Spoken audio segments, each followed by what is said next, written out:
तकरीबन 20 साल से जायद हो गया, लेकिन आज भी मेरा तरफ यही है कि मैं मियां मोहम्मद अब्बास शहीद सब इंस्पेक्टर का बेटा हूँ। ये बेहतरीन मिसाल है कि शहीद कभी मरते नहीं।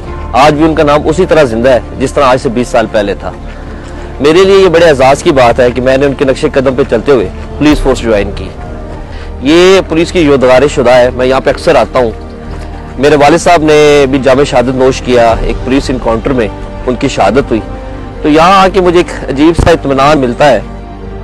मेरे वालिद साहब जब शहीद हुए उस वक्त मेरी उम्र सिर्फ 10 साल के करीब थी।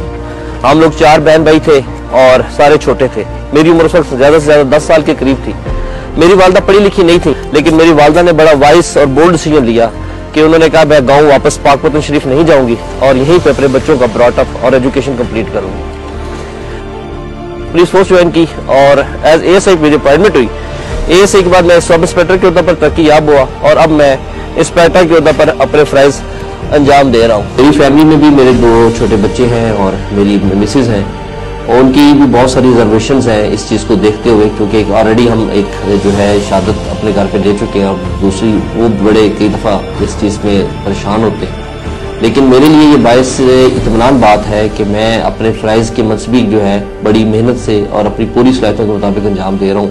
जनरल कमर जवेद बाजवा साहब ने भी हमें इज़्ज़त बख्शी और हमारे घर तशरीफ़ लाए और मेरे वालिद की शहादत को एक्नॉलेज किया। जहाँ तक हॉबी का ताल्लुक है, लव ट्रैवलिंग, ईटिंग, ट्रैवलिंग का मुझे बहुत ज़्यादा शौक